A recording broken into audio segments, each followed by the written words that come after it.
So yeah, firstly, I'd like to thank everyone for joining our CIPS event with Matthew Burrows, President of Skills TX, who will be providing a live tutorial and Q&A for CIPS's new IT skills assessment and career planning tool. This IT skills assessment and career planning tool is provided by Skills TX, which will allow you to assess your current IT skills and discover the various Sofia levels of your current skills. You'll then be able to set career goals and compare the skills that you currently have to the skills that you need in order to progress in your career and obtain your desired job or role. You'll then be able to develop targeted skills using the planner in Skills TX, which will allow you to plan to take courses and develop targeted skills in order to reach your goals. Again, this is an exciting new CIPS member benefit that we recommend that all members take advantage of. If you're watching the recording and you're not currently a member, you can join CIPS at cips.ca/membership. And now for the agenda, we're going to start with Matthew providing the tutorial of the Skills TX tool. And that will then be followed by a Q&A portion where we kindly ask that you type your questions in the chat and that you keep your mics muted. I, Jonathan Elias, will then compile the questions for Matthew for the Q&A portion. And so on that note, I'd like to turn it over to Matthew, who will provide the live tutorial. Thank you very much, Jonathan, and thank you for inviting me to speak today. So I look forward to picking up your questions. I'll try and keep an eye on the chat window as well. So maybe if I see a few questions while I'm presenting, maybe I can answer those as I go along. But what I'll do is just give you a bit of an overview. So a few slides, you've heard who I am. So I spend my life helping people, organizations and governments around the world in concentrating on the skills and competencies area. So specifically using frameworks like Sofia, the skills framework for the information age. So that's me and my organization. So just a bit of background, why do this at all? Some of you won't have done the self-assessment, you won't have started. So I think it's important just to understand a little bit of background before we dive in. But I think you'll all recognize our world has become increasingly dependent on digital technology. It's very difficult to find any organization or industry that doesn't have a critical dependency on technology these days. And despite being in the technology business, we need to realize that actually we really are in the people business because we're dependent on people with various skills, competencies, and experience for everything that we do. No matter how clever we get with the technology, we still need people to analyze requirements, architect solution components, manage projects, build, implement, support. And with this growing dependency on technology in almost all industries, it's no surprise that people with the right skills and competencies are in really high demand, and many organizations are actually experiencing skill shortages. So it's a great time to be a specialist with a digital or technology related skill set. So as professionals, no matter what stage of our career we're at, we need to understand the language and the terminology around our specialist area. And most of us don't want to make up a new language and sets of definitions. We want to pick up the language, that we learn how to speak it, learn the vocabulary of our industry. And this is where a framework like Sofia comes in. So I'm going to just use this sort of analogy here. If I think about a career, let's think about our careers. They're all journeys with multiple legs or stages on that journey. And as professionals, we can't afford to leave it to chance. So we need to take some ownership of our skills and competencies and our development planning. So to work out which direction to head in next, it's a bit like a satellite navigation system. We need to know some key elements. So first of all, we need to know where we are. So we might use mobile phone or a satellite navigation system. As soon as we turn that on, it's going to link up with the GPS, the global positioning system, and identify where we are. And it's the same with our careers journey, our skills journey. We need to know where we are now. Then we need to decide where we want to go to next. And Sofia doesn't tell you exactly where to go as a framework. Sofia is a bit like the GPS system and a set of maps. It gives you a way of identifying different locations in a way that everyone will understand, but you've still got to tell the satellite navigation system where you are and where you want to go next. And then it can do all the clever stuff around plotting you a route or options of routes to your location. So if I turn on my system, I find myself at the airport. I want to head to the national office for CIPS. I put in the details. The satellite navigation system gives me the routes. It can show me on the map where I am, where I need to go to next. It can make adjustments and update the route based on when my location changes, when I move along that journey. And that's what we find around the skills as well. Our skills don't stand still. They change on a regular basis.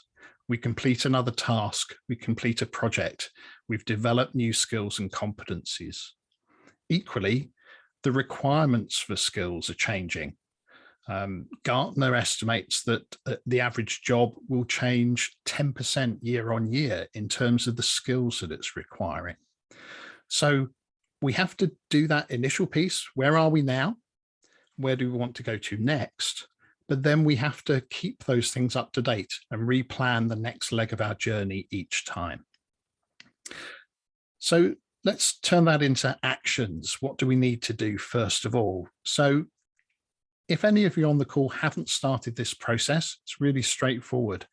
Go to the CIPS website, navigate your way to the skills assessment section, and click through into the system.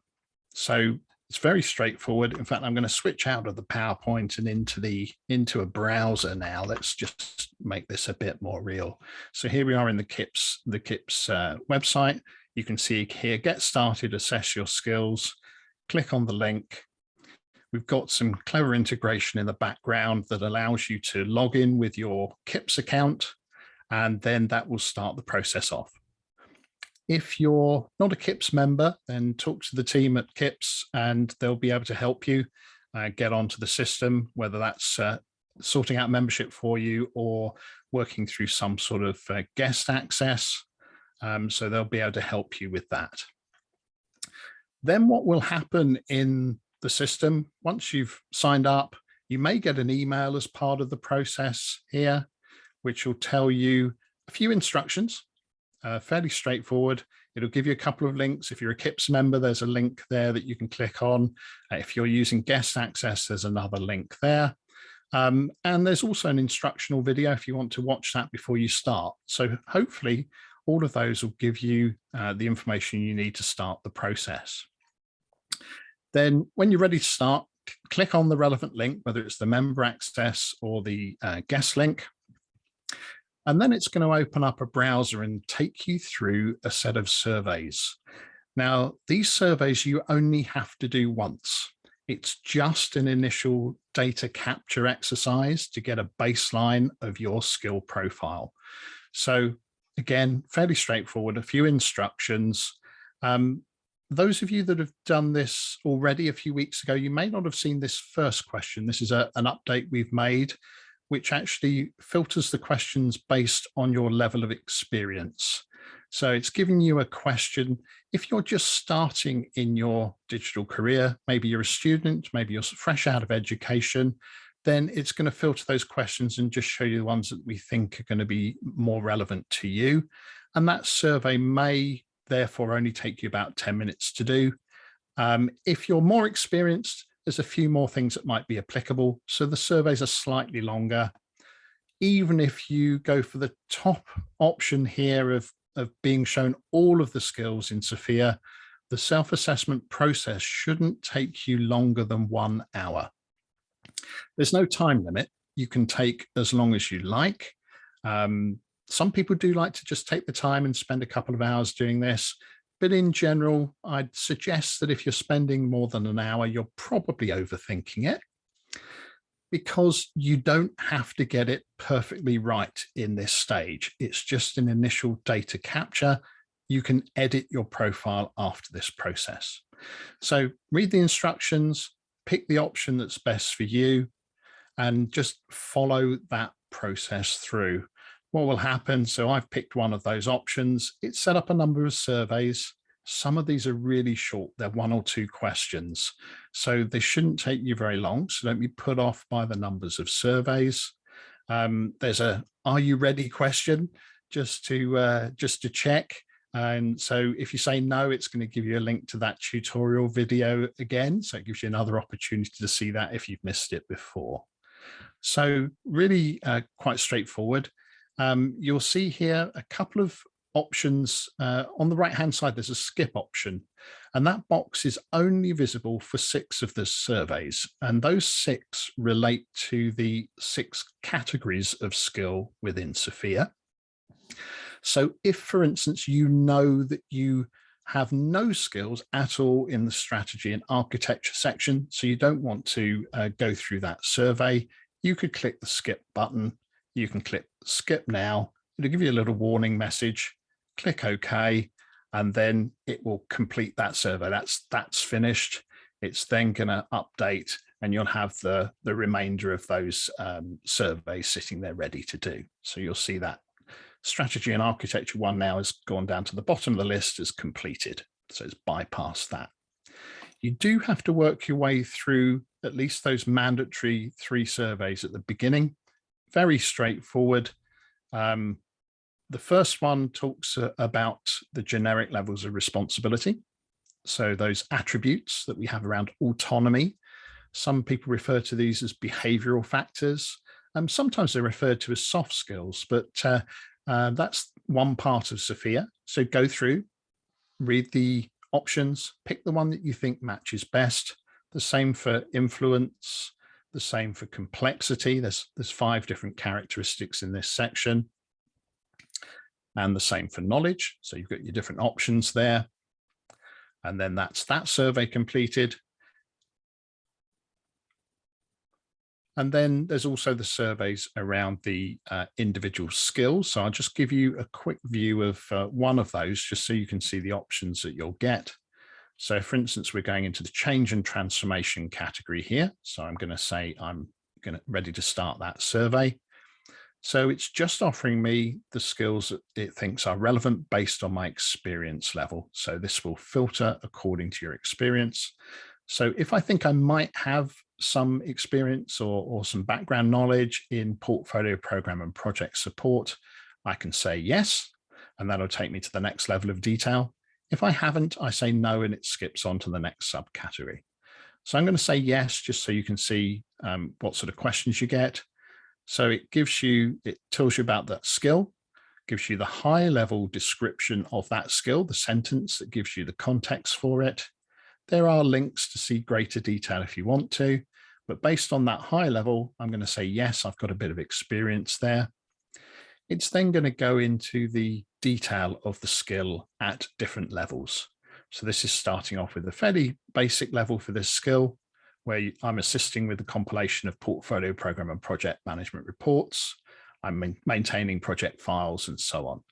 And these are the options that you get, because skills and competencies, it's not really a yes or no question. There are levels. We can have skills where we are very experienced. We've developed what we would call a professional competency, where we do 85% or more of what's being described here in this description. It's a current and up-to-date skill. I've really mastered that skill at that level. So my development focus is on that skill at a different level or on different skills. So that's the competency option. If I'm not quite at that level, but I still do quite a lot, 50 to 85% of what's being described here, it's a proficient skill. I achieve the outcomes and the required level of quality when I do it, but there's still a little bit of development room for me to fully master this skill, then I'm going to pick skill proficiency. If I haven't had the chance to do that, to develop to those levels, maybe I've got the background knowledge. Perhaps I've been on a training course and been trained in the theory, but I haven't had the opportunity to put that theory into practice in a working environment. Then that's where I'd pick the knowledge option. Or if I had that skill, but it's quite a long time ago in my career, so it's not really a current and up-to-date skill, I could also pick that option as well. And then if none of those three apply, the last option, it's not a good match for my experience. Okay, so you pick the option that seems best. It'll move on to the next level of that skill if there are additional levels. Again, read it through, pick the right option. So that's basically all you have to do. Follow that process through. And then once you've finished, you'll be able to go back to the email, go back to that same link and log in and see your skill profile. So let me just log out of that as that test user there. And what I'm going to do is just log in to another profile I've prepared earlier. So just a test profile here. So you can see the next thing that you'll see once you completed the assessment surveys. So you go back to that same link. So you can use that original email to click onto that member link, takes you to the same place. It should log you straight in if you're a CIPS member. So you're going to get an option here. We finished the surveys, so I'm going to go to the planner option, and this is the thing that you'll need to do next. So if I click on that planner option, in the background, that system's compiled all of those answers that I gave to the assessment surveys. And it is now showing me my Sofia-based skills profile. So a little bit of navigation, first of all, to help you. So the left-hand side, there's the menu. Most people, you'll just get these options: my skill profile, my action plan, and my settings. So very straightforward. It defaults onto the my skill profile. At the top of the screen, we have options like you can switch to different languages. As soon as those languages are made available by the Sofia Foundation, we add them into the tool. There's also a help menu. So the little question mark there is a help menu. So that's quite useful. If you're not sure what to do, click on that. It's going to open up the help pages. And in there, some very useful content explaining exactly what each of the fields mean, how to work through them, and how to do various tasks. So that help menu is incredibly useful. So don't forget that's there.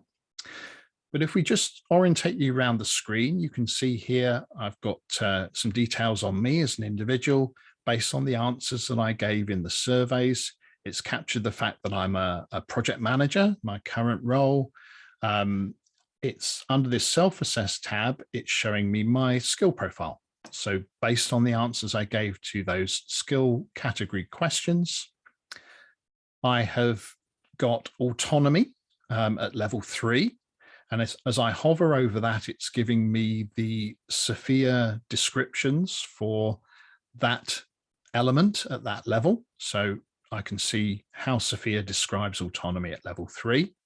If I hover over the other levels, it'll give me those descriptions as well, so I can compare those. So based on my answers, I've got autonomy at level 3, influence at level 2, complexity at 3, and so on. So those are those 5 generic responsibility attributes. And then the more colorful section is from the 6 categories of skills that there are in Sofia. I've picked some skills from 2 of those 6 categories. So I've got strategy and architecture, and I've got a couple of skills here from the change and transformation category. And you'll notice there's a little bit of coding going on here that you can see the key at the top.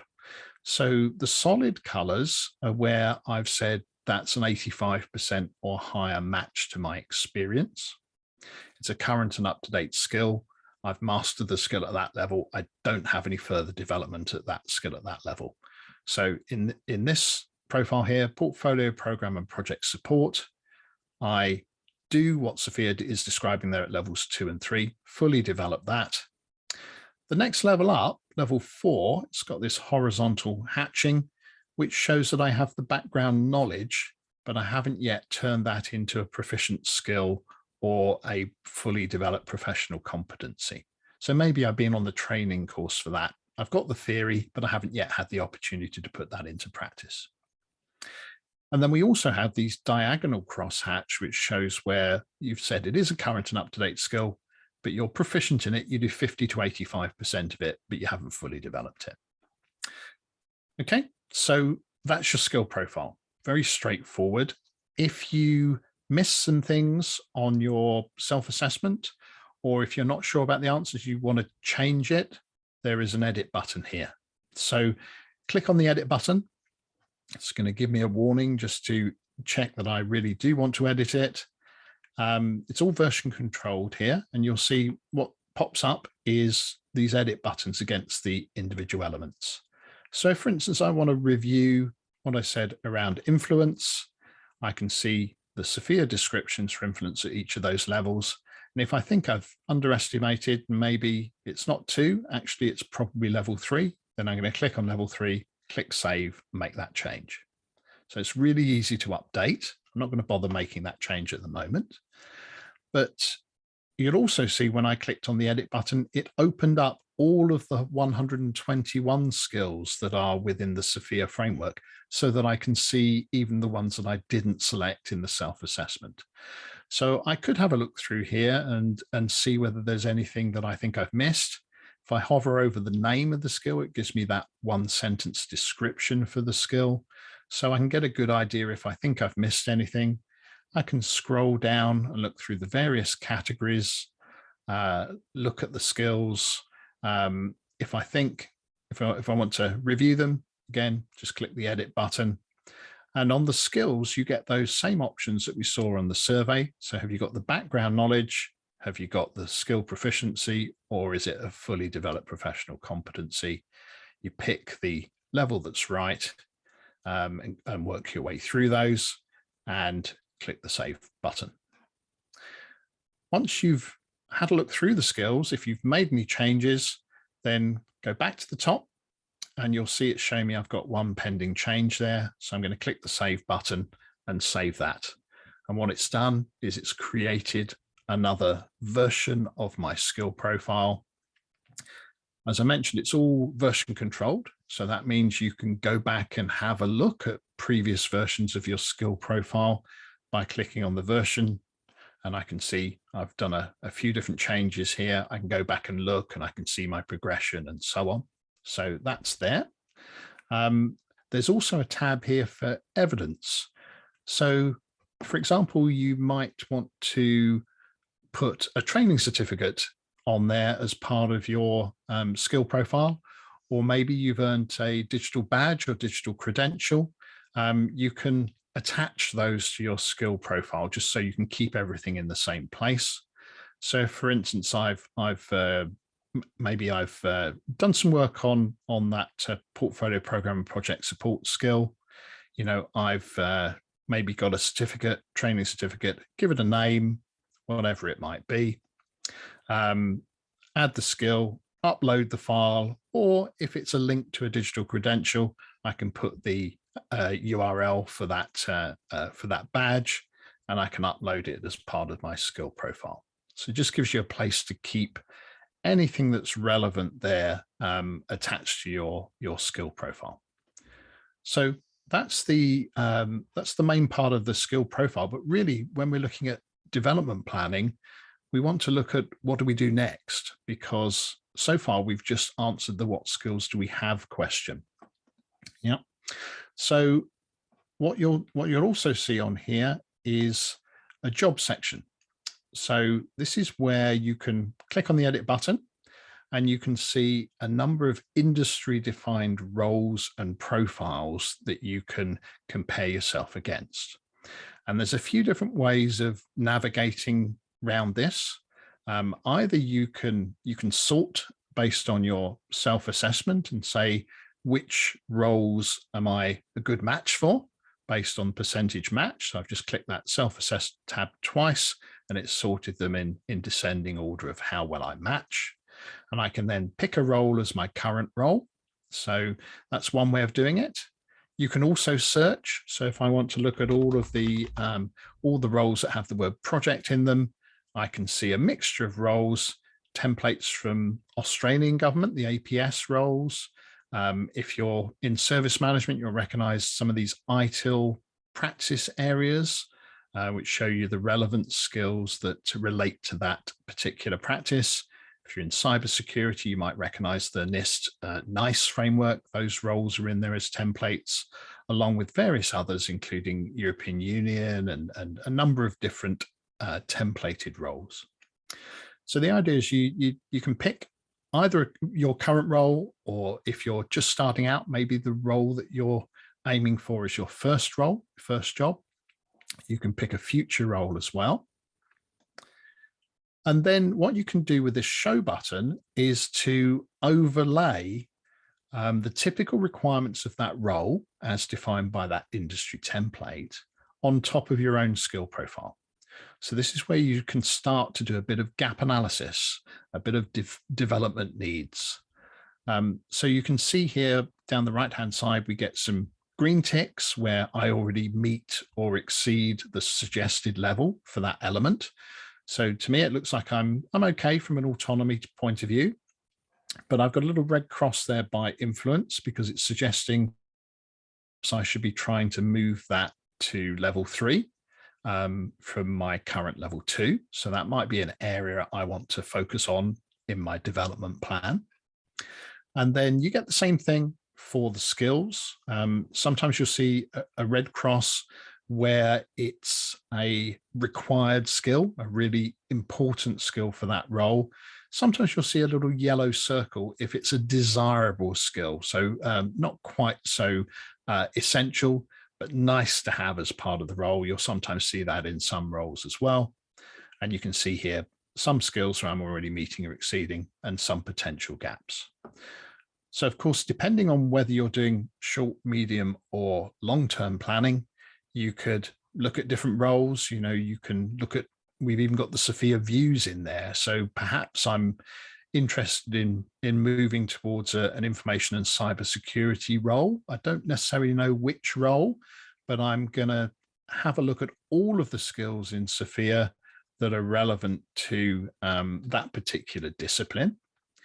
And that's showing me all of those skills, and I can start exploring them. I can start having a look at their descriptions, maybe focus in on one that is particularly interesting to me in terms of the direction I want to go, understand what typical activities happen in them.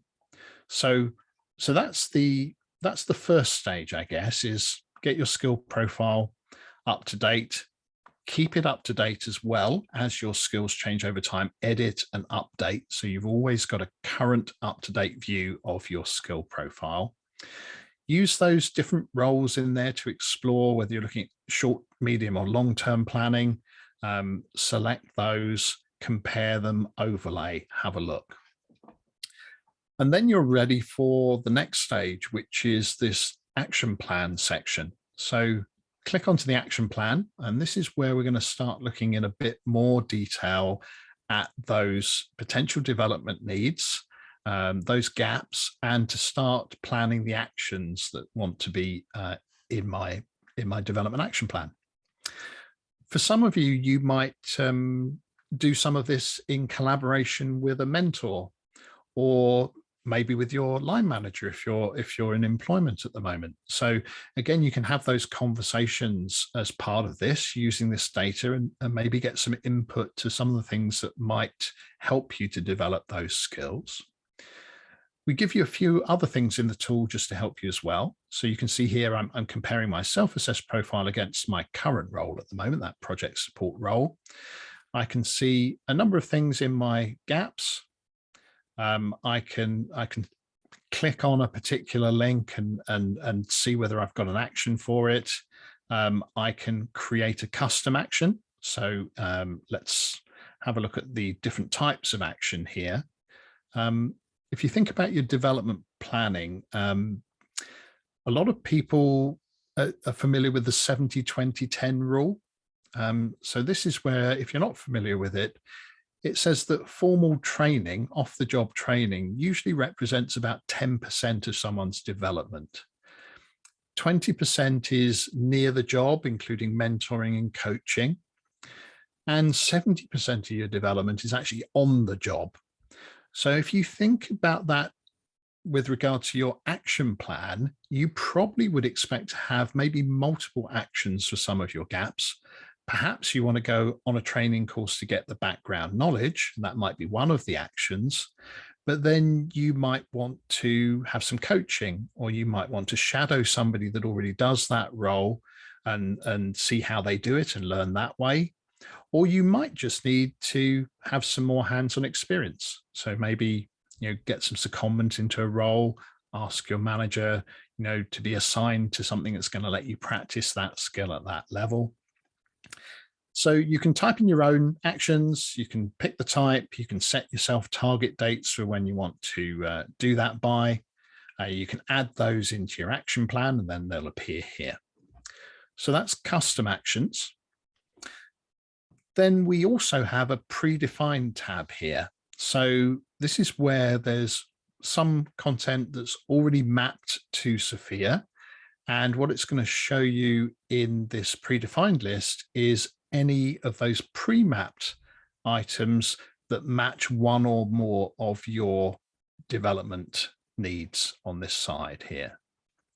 So for example, if I'm thinking about a particular skill, I can click on the magnifying glass.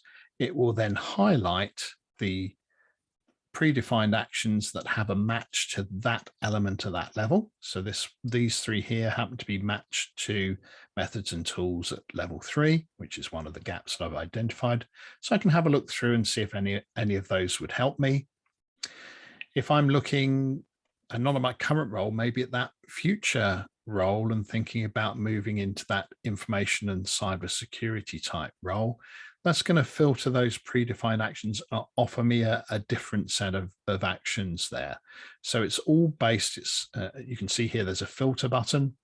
And basically that filter, you can play around with that. You can go and look at particular actions that are mapped to skills that you're targeting.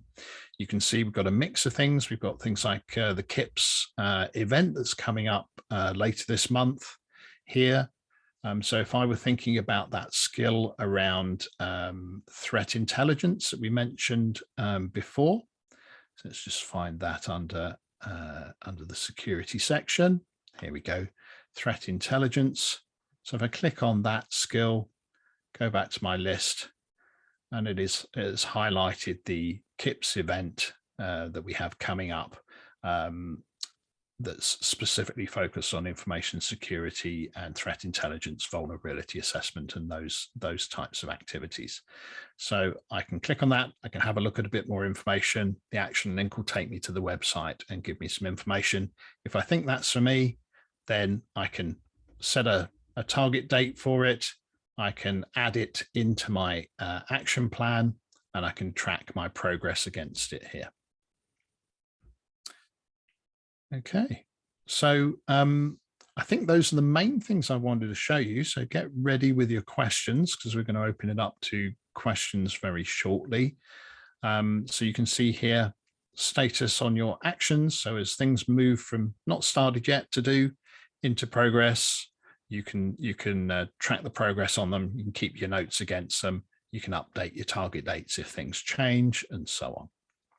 So really would encourage you just to keep that in mind. Though you've only got those two screens to worry about. Keep your skill profile up to date as your skills change over time.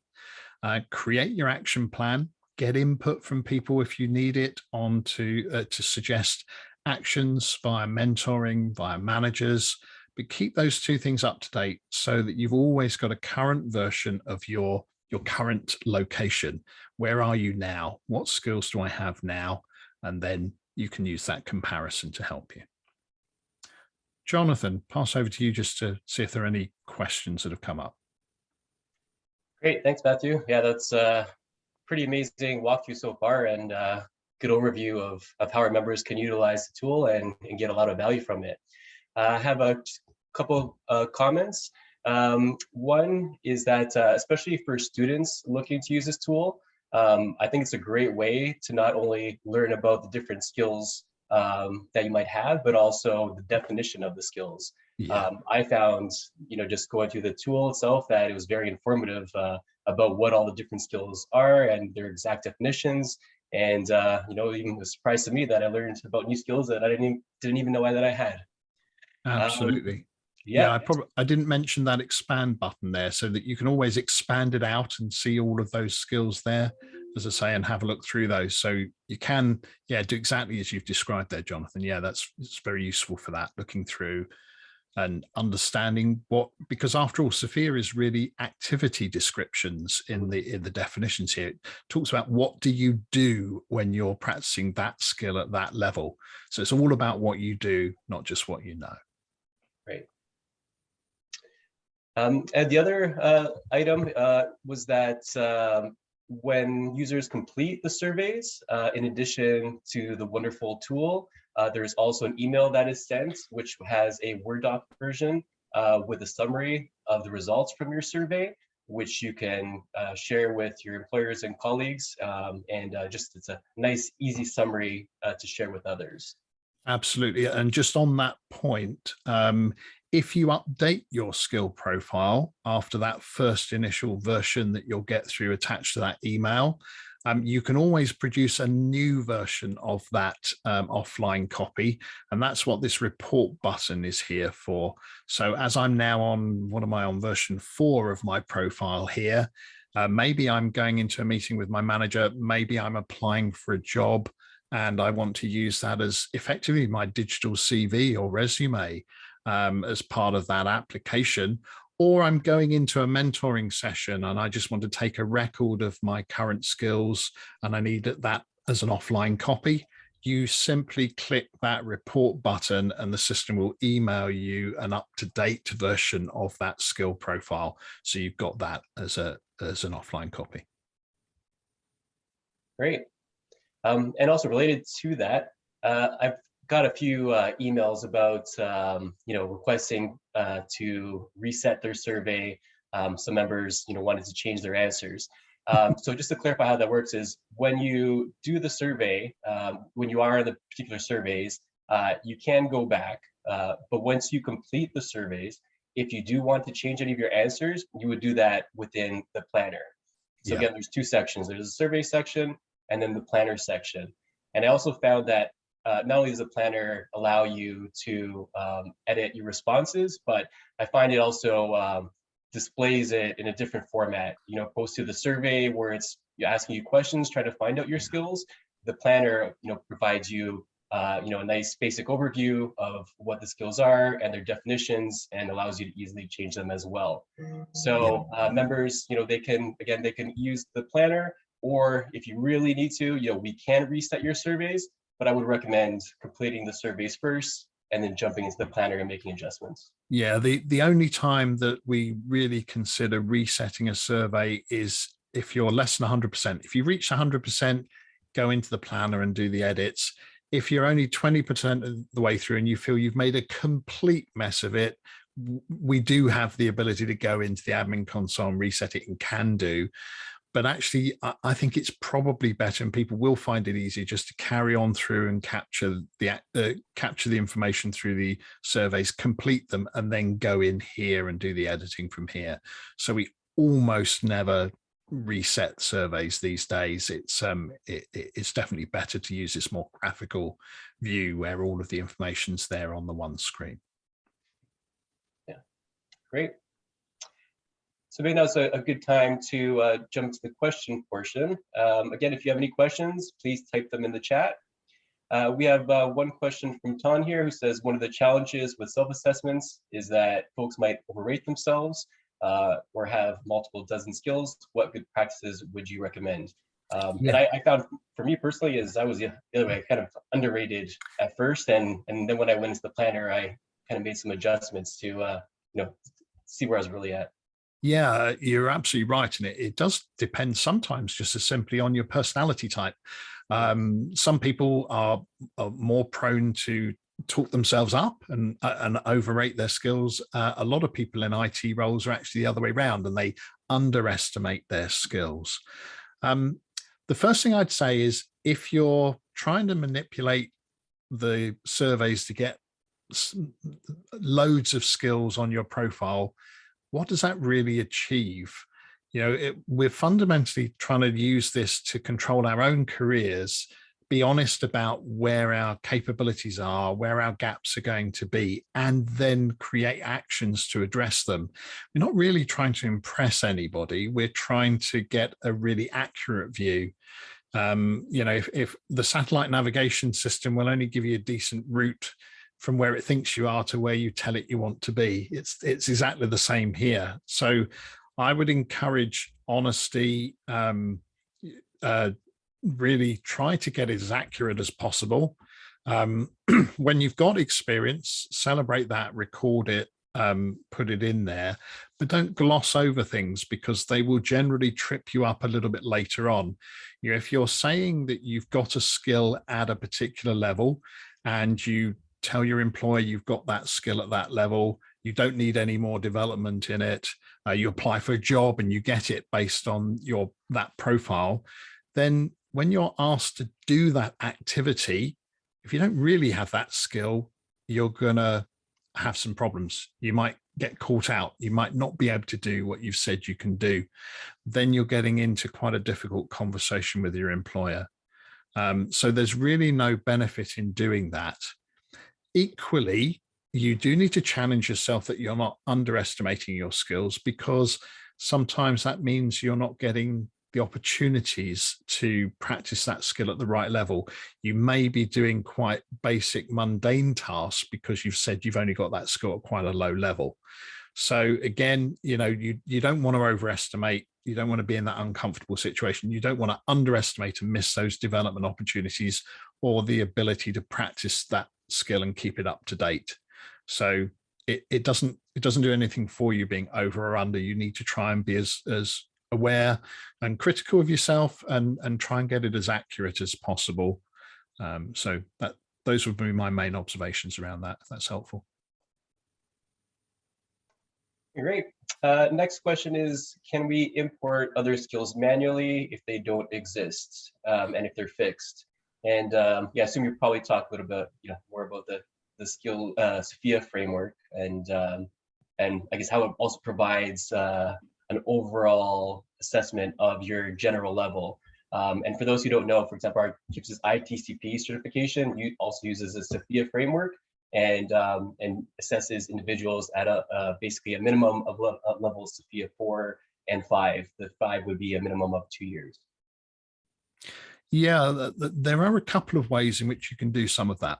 So first of all, I've just clicked on one of the attributes at that level, and it's popped up a box, and there is a comment field in it. So if you have some more to add, maybe it's something unique, something you want to capture against one of the Sofia elements, one option is to use those comment options.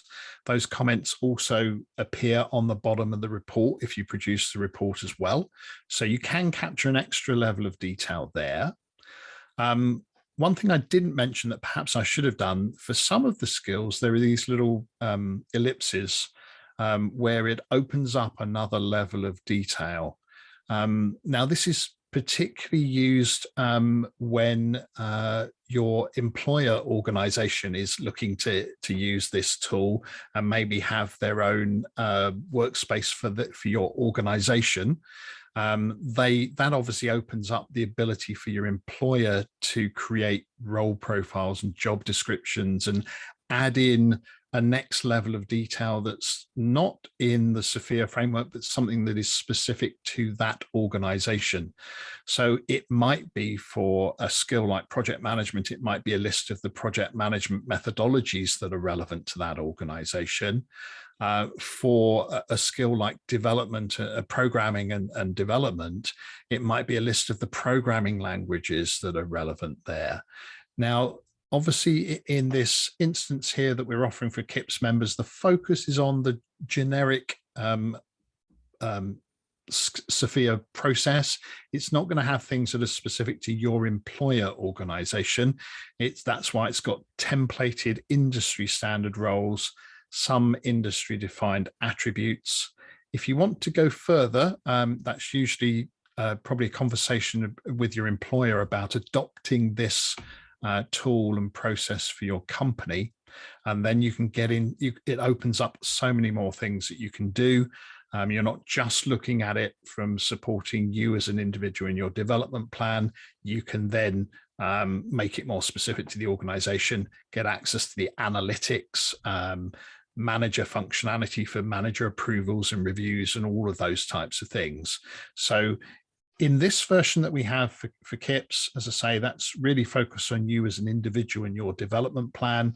You've got a note section, so you can capture additional things in there as well. So comments against Sofia elements, notes for general elements, and in the organizational version, we can customize and add other frameworks alongside Sofia. So that could be a corporate behavioral framework or another skills framework that talks about a different discipline. So we do support that within the Skills TX tool. Just within the CIPS instance, that's really focused on you as an individual. Did that make sense, Jonathan, or did I miss anything out there? Yep. Okay. Next question is in regards to the Skills TX planning function to provide suggested courses and programs for members to improve their skills.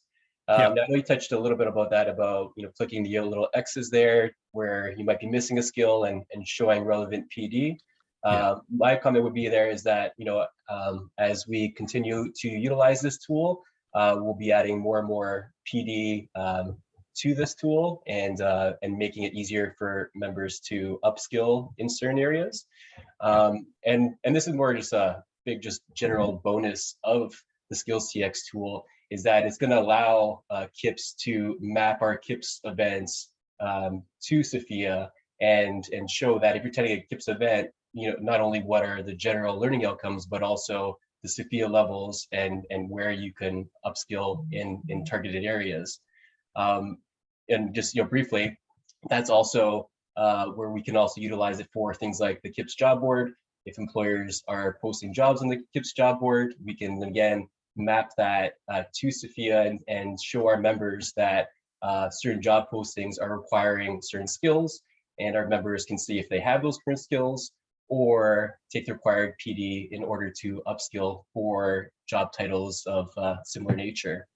And then the final two items, just like mentioned there, is also the opportunity that CIPS will be looking to evolve CIPS certification program to again utilize not only Skills TX but Sofia, and as well as also our mentorship program. Huge benefits for having both the mentors and the mentees assess their skills, see what the levels are, and utilize this tool to help them progress in their career.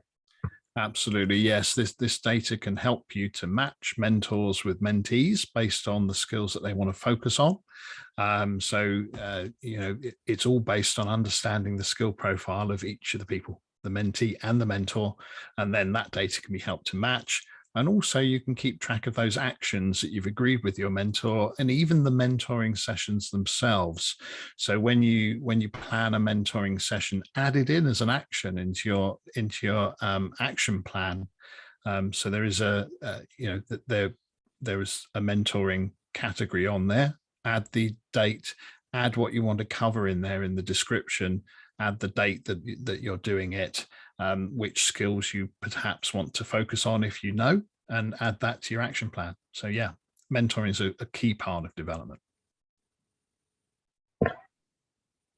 And we have a question asking if there's any future plans for an iOS or Android app. So this does work very well on smartphones, but it does it in the browser. So it is designed to be very visible and usable in a smartphone, not as a separate app at the moment, but through any browser. Great. So only a few minutes left. anyone has any last minute questions, please type them in the chat box. While I give you an opportunity to put in last minute questions, let's say a big thank you to Matthew for providing this amazing overview of the Skills TX tool.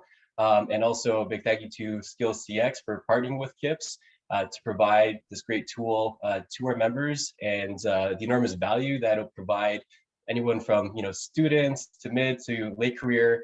As you can see, we're really excited about the variety of ways that we can use these tools, whether it's for individual career planning or tying into other items like PD, mentoring, and events.